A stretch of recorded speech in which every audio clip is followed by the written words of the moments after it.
Sebenarnya sebagai orang iman itu ya berpikir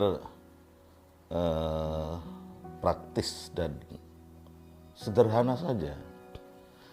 Setelah memahami bahwa apa yang terjadi di muka bumi ini termasuk pada satu-satunya manusia yang saya maksudkan adalah orang iman. Setelah memahami akan takdir Allah bahwa kehidupan makhluk termasuk manusia yang sudah ditetapkan oleh Allah 50.000 tahun sebelum Allah menciptakan langit dan bumi, dan itu tidak akan pernah bisa berubah sepanjang masa, sepanjang kehidupan manusia itu sendiri, baik secara umum maupun secara personal.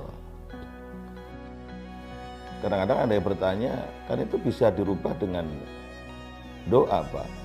Ya, memang benar. Yang bisa merubah qadar itu hanya doa. La yardul qadar ila doa. Tidak akan bisa merubah qadar kecuali doa. Karena doa itu sendiri adalah qadar.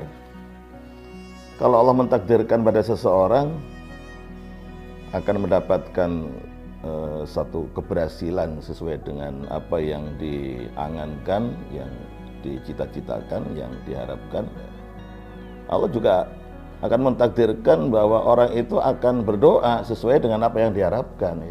Itu selalu ada keterkaitan, selalu ada keterkaitan. Dan sebenarnya yang perlu dipahami juga secara mendalam bahwa Allah memberikan apa saja kepada orang iman itu sudah didesain sedemikian rupa adalah yang terbaik untuk kehidupan orang iman itu sendiri. Namun kadang-kadang memang pemikiran manusia itu tidak bisa lepas dari hawa nafsunya. Padahal kalau kita ingat firman Allah dalam hadis qudsi, semua yang Allah berikan kepada hambanya yang beriman itu adalah untuk kebaikan keimanan orang iman itu sendiri. Dalam hadis qudsi itu Allah berfirman, inna minal ibadin la yasluhu imanuhu ila bil fakri wa in agnaituhu lakafaro. Ada sebagian hamba itu yang Allah takdirkan menjadi orang yang fakir. Baiknya imannya itu karena menjadi orang fakir. Wa in agnaituhu lakafara. Kalau seandainya Allah kemudian ditakdirkan menjadi orang yang kaya, justru malah kufur. Tidak mampu mengendalikan dirinya dengan kekayaannya itu, sehingga dengan kekayaannya itu merasa dirinya cukup, merasa dirinya berlebih, sehingga punya angan-angan yang kadang-kadang bertolak belakang atau bertentangan dengan syariat Islam.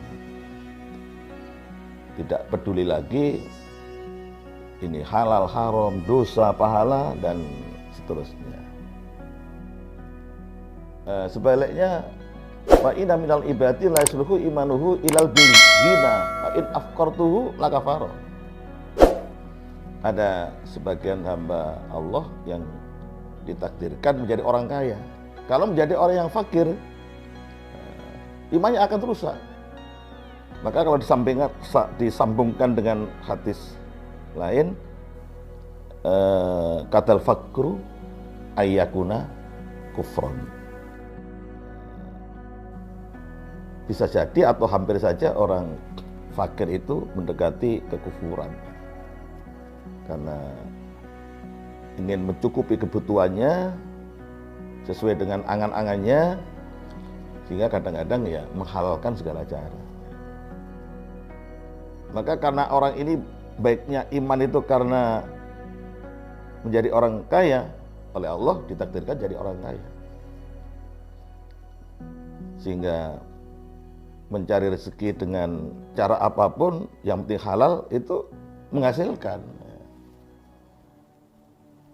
Kemudian inna minal ibadi la yasluhu imanuhu illa bisukmi wa in ashatuhu lakafaro. Ada yang hamba Allah itu baiknya imannya karena kalau ditakdirkan sakit, kalau sehat terus malah kufur. Angan-angannya ingin ke sana, ingin ke sini, ingin ke situ, dan seterusnya. Yang kadang-kadang juga melanggar aturan-aturan agama. Wa inna minal ibadi la yasluhu imanuhu illa bisihah wa idza asqamtuhu lakafaro. Ada yang baiknya imannya itu karena sehat. Kalau sakit dia nggak mampu menahan diri, deritanya sakit, tidak bisa sabar, sehingga bisa jadi mengumpat-umpat, ya. Apa itu mengumpat pada orang di sekelilingnya, kalau orang tua pada anaknya karena tidak perhatian, kalau anak ya pada orang tuanya karena tidak ada cinta dan kasih sayang, bahkan bisa juga mengumpat kepada Allah. Nah ini kalau sudah sampai tingkatan mengumpat pada Allah berarti kufur kepada Allah. Jadi kita sebagai orang iman, sekali lagi saya katakan, saya sampaikan bahwa berpikir yang praktis saja, yang sederhana. Apapun yang Allah berikan, selalu disyukuri dan disyukuri. Ketika mendapat nikmat, sekecil apapun, atau kenikmatan yang sedang, apalagi kenikmatan yang besar, selalu bersyukur. Dan dengan memuji kepada Allah, dengan mengucapkan Alhamdulillah atau Alhamdulillahirabbil alamin. Karena itu kalimatus syukri. Yang kedua, membuktikan syukur kepada Allah. Berarti meningkatkan syukur dengan membuktikan syukur kepada Allah. Gimana membuktikan syukur kepada Allah? Yaitu dengan meningkatkan ibadah, bahkan melebihkan ibadah. Tapi bukan berarti bid'ah. Melebihkan ibadah itu ya, yang biasanya hanya ibadah wajib-wajib saja, tapi ditingkatkan ibadah sunnahnya. Seperti Rasulullah SAW ketika mendapat jaminan dari Allah, liyaghfira lakallahu ma taqaddama min dzambika wa ma ta'akhkhar, bahwa dosa-dosa yang dilakukan oleh Rasulullah itu diampuni oleh Allah, baik yang dahulu maupun yang akan datang. Nah, dengan demikian Rasulullah membuktikan dengan mewajibkan dirinya untuk melaksanakan sholat tahajud malam. Itu sebenarnya sunnah, tetapi beliau wajibkan untuk dirinya sendiri. Ketika ditanya oleh Aisyah, jawabannya praktis. Afal akun abdan syakura, bukankah aku ini hamba Allah yang bersyukur? Artinya membuktikan syukur itu ya dengan meningkatkan ibadah.